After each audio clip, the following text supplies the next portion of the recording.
Hello everyone, welcome to BMC broad mind classes. Channel से जुड़ने के लिए आपका बहुत बहुत धन्यवाद।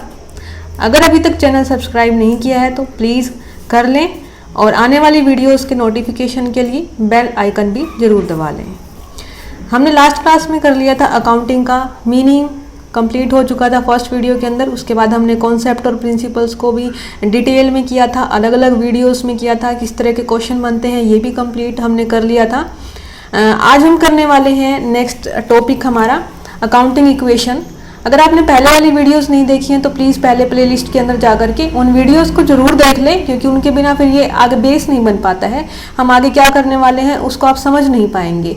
तो अकाउंटिंग इक्वेशन मैंने उस क्लास में भी कहा था कि हम अकाउंटिंग इक्वेशन के ऊपर कम्प्लीटली एक अलग वीडियो बनाएंगे। तो वही अकाउंटिंग इक्वेशन में से क्वेश्चन बनते हैं MCQs में, इसीलिए हम इसको एक अलग वीडियो के अंदर स्पेसिफिकली कर रहे हैं। बहुत ईजी टॉपिक होता है लेकिन फिर भी क्वेश्चन इसमें से गलत हो जाते हैं, तो उन्हीं को हम डिटेल में करेंगे वन बाय वन।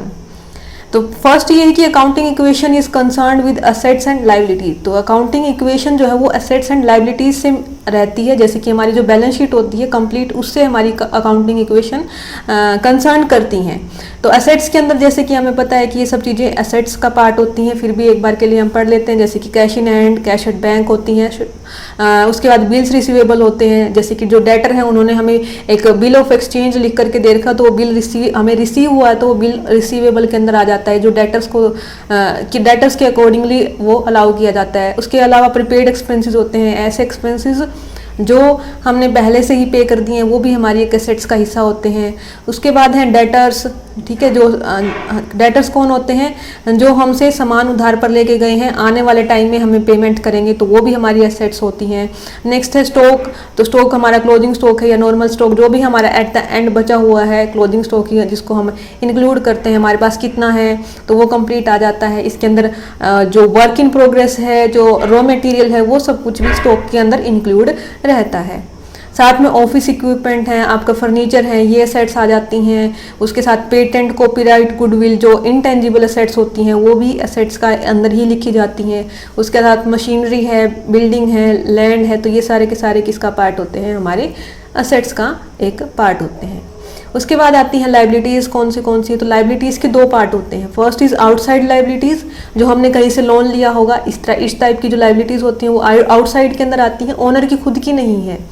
दूसरे जो पार्ट होता है बी, वो होता है प्रोप्राइटरशिप इक्विटी, या फिर जो ओनर के खुद ने कैपिटल लगाई है उसके जो प्रॉफिट्स वगैरह हैं, रिजर्व्स हैं, वो सारे के सारे पार्ट होते हैं प्रोप्राइटर इक्विटी का। तो आउटसाइड लायबिलिटी के अंदर लोन वगैरह, जैसे कि क्रेडिटर्स हैं आपके, लोन है, डिवेंचर्स हैं, ये सब कुछ बिल्स पेएबल क्रेडिटर के साथ ही आ जाते हैं। तो ये भी आउटस्टैंडिंग एक्सपेंसेस, ऐसे एक्सपेंसेस जिनका काम आप करवा चुके हो लेकिन आपने अभी तक उनकी पेमेंट नहीं की है, तो वो आपके आउटस्टैंडिंग एक्सपेंसेस आ जाएंगे। उसके बाद बैंक ओवरड्राफ्ट, बैंक से आपने एक्स्ट्रा मनी निकाल रखी है क्रेडिट कार्ड के थ्रू या जिस भी पर्पज से, लिमिट से एक्स्ट्रा पैसे आपने ओवरड्राफ्ट किए हुए हैं, तो वो आपकी आउटसाइड लाइबिलिटीज़ बनेंगी।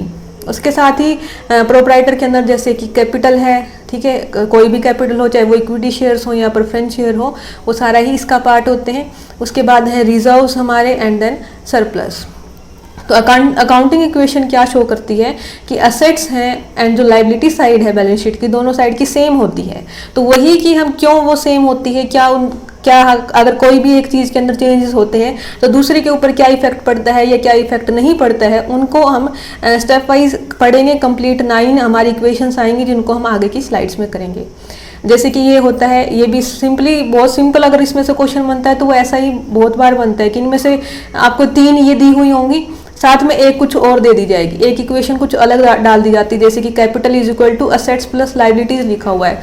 देन उन 4 ऑप्शन में से ये पूछा जाता है कि कौन सा गलत है। तो ऑब्वियसली जो इन तीनों को छोड़ करके जो भी ऑप्शन बचता है वो गलत है। तो इन तीनों को अगर समझना भी चाहें तो सिंपली है, जैसे कि ये सारी की सारी असेट्स हैं हमारी, इन असेट्स के अंदर क्या क्या जुड़ा हुआ है, जो प्रोप्राइटर का कैपिटल है या इक्विटी है, प्लस में हमारी जितने भी आउटसाइड लायबिलिटीज या जिनको सिंपली लायबिलिटी बोलते हैं, वो हमारे मिल करके क्या बनाती हैं? एसेट्स को बनाती हैं। तो that is a capital plus liability से क्या बनती हैं? एसेट्स बनती हैं।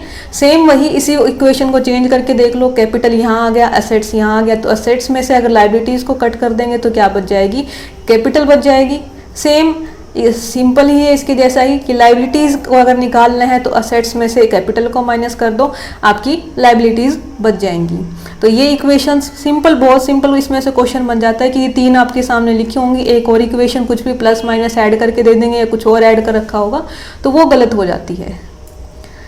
नेक्स्ट है effect of financial transaction on accounting equation, की अलग अलग जो ट्रांजैक्शंस होती हैं उनका एक अकाउंटिंग इक्वेशन के ऊपर किस तरह से वो इफेक्ट डालती हैं।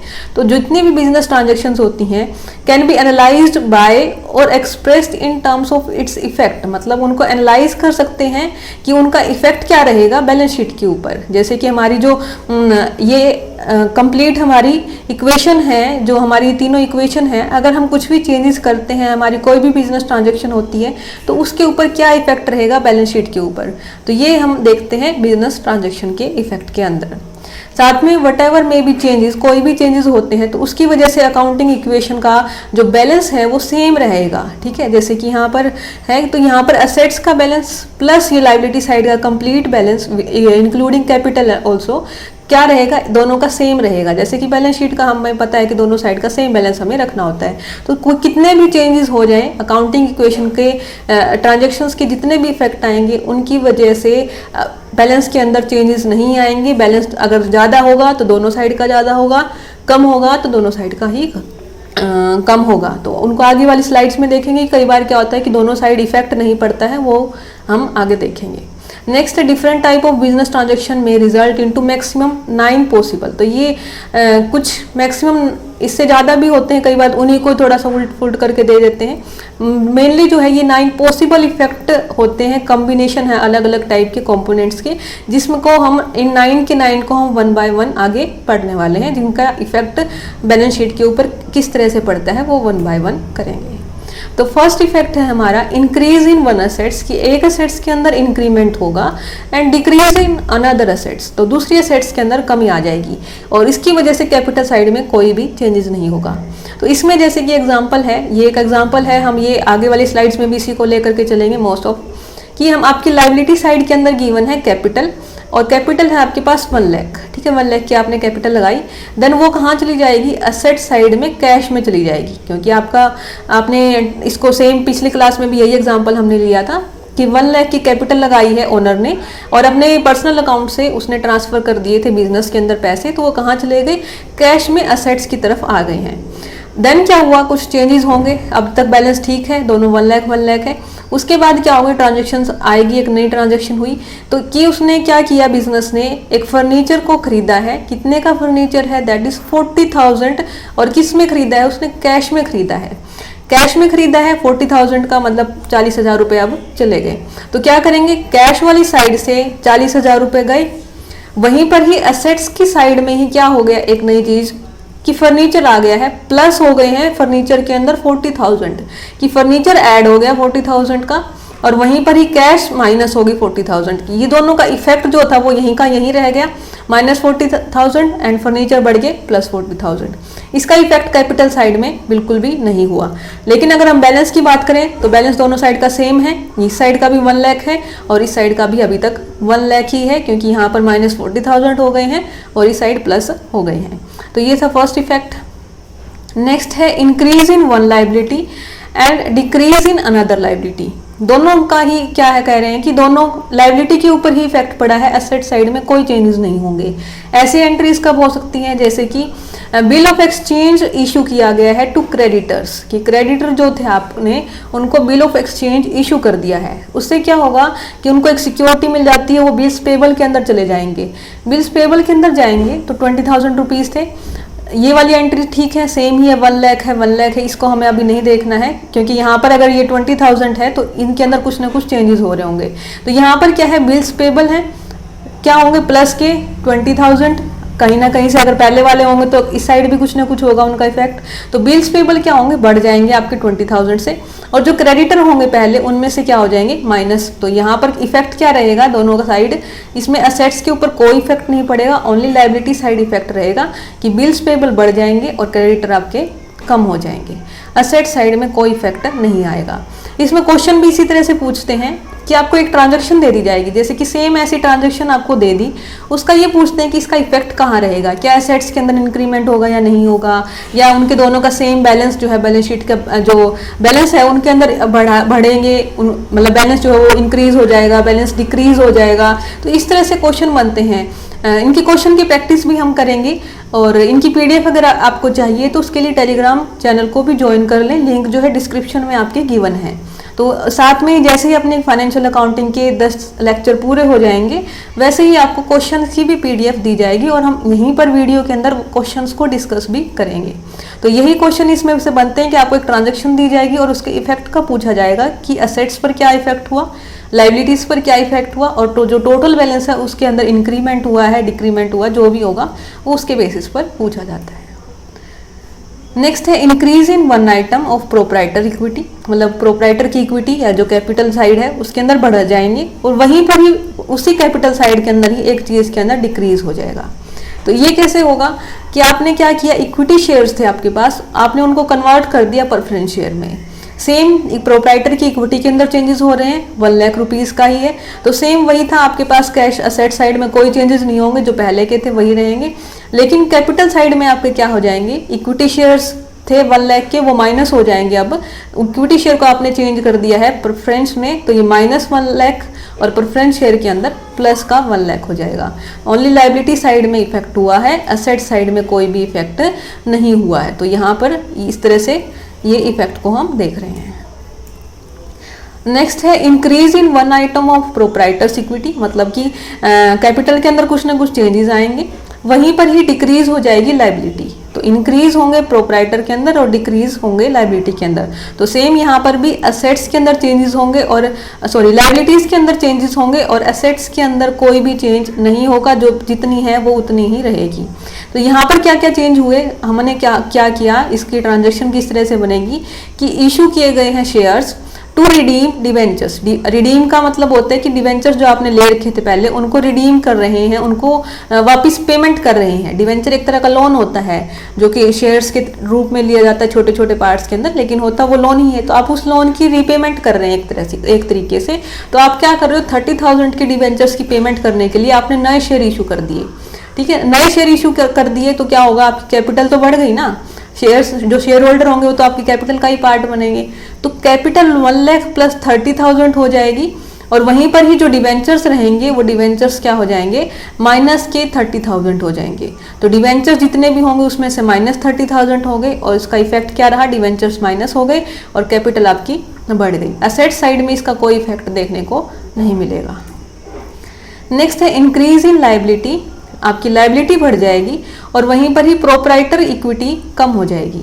ये कब होगा, conversion of share capital of ₹1 lakh into debentures. यहाँ पर क्या है कि 1 लाख शेयर्स थे आपके पास, ठीक है, और उनको आपने क्या कर दिया है, डिवेंचर्स में कन्वर्ट कर रहे हो। शेयर्स को कन्वर्ट कर सकते हैं डिवेंचर्स में, तो वो किस तरह से होंगे, इसका इफेक्ट क्या रहेगा, सेम जो कैपिटल थी आपके पास 1 लाख की, वो क्या हो जाएगी, कम हो जाएगी, -1 लाख में चले जाएंगे कैपिटल में से, और सेम वहीं पर ही डिवेंचर्स के अंदर बढ़ जाएंगे। तो आपकी शेयर कैपिटल बढ़ जाएगी और डिवेंचर्स शेयर कैपिटल आपकी डिक्रीज हो जाएगी, कम हो जाएगी, और आपकी डिवेंचर्स इंक्रीज हो जाएंगे। नेक्स्ट है 6 नंबर पर इंक्रीज इन असेट, आपकी असेट्स बढ़ जाएंगी और इंक्रीज इन लाइबिलिटी, साथ में ही लाइबिलिटी भी बढ़ जाएगी। इसकी ट्रांजैक्शन किस तरह से होगी कि आपने परचेज गुड्स ऑन क्रेडिट, आपने क्रेडिट के ऊपर गुड्स खरीदी हैं। गुड्स खरीदते ही क्या हो जाएगा, आपके स्टॉक के अंदर इंक्रीज हो जाएगा। तो यहाँ पर क्या होगा, कैश तो था आपका 1 लाख, कैश तो आपने पेमेंट ही नहीं करी, तो लेकिन स्टॉक बढ़ गया, तो 10,000 का आपका क्या होगा, यहाँ पर स्टॉक बढ़ जाएगा।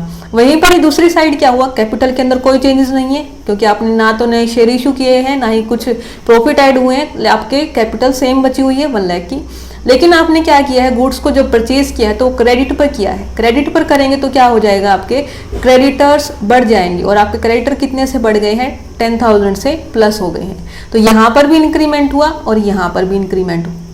जब दोनों के अंदर ही, यहाँ पर एक बात अगर नोट करोगे आप, जब दोनों में चेंजेस होंगे तो या तो दोनों साइड ही प्लस प्लस होंगे, ठीक है, मतलब दोनों साइड ही इंक्रीमेंट होगा, या फिर दोनों ही साइड डिक्रीज होंगे।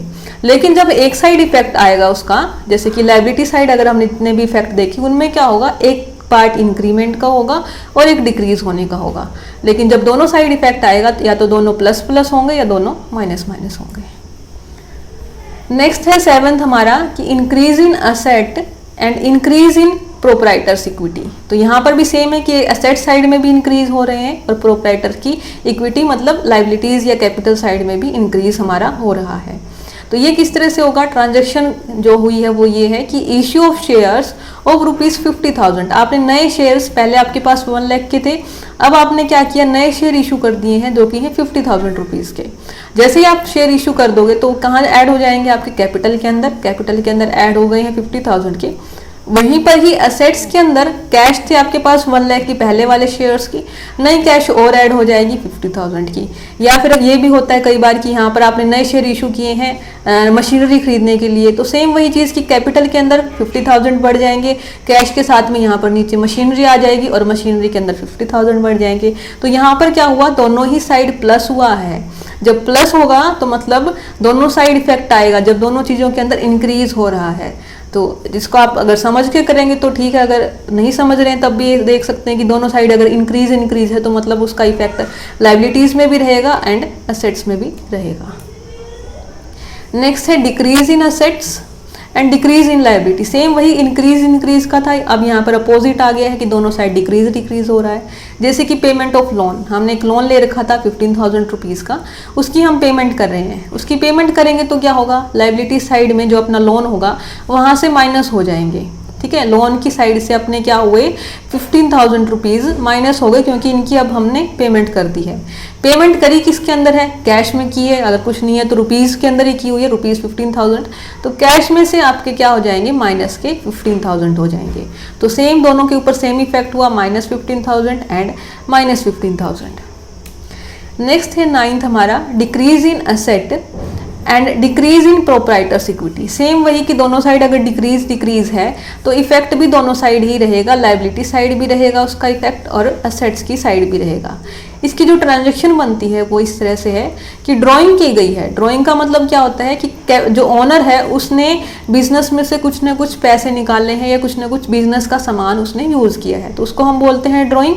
तो यहाँ पर ड्राइंग की गई है रुपीज़ में, कितने रुपीज़ किए गए हैं, 10,000 किए गए हैं।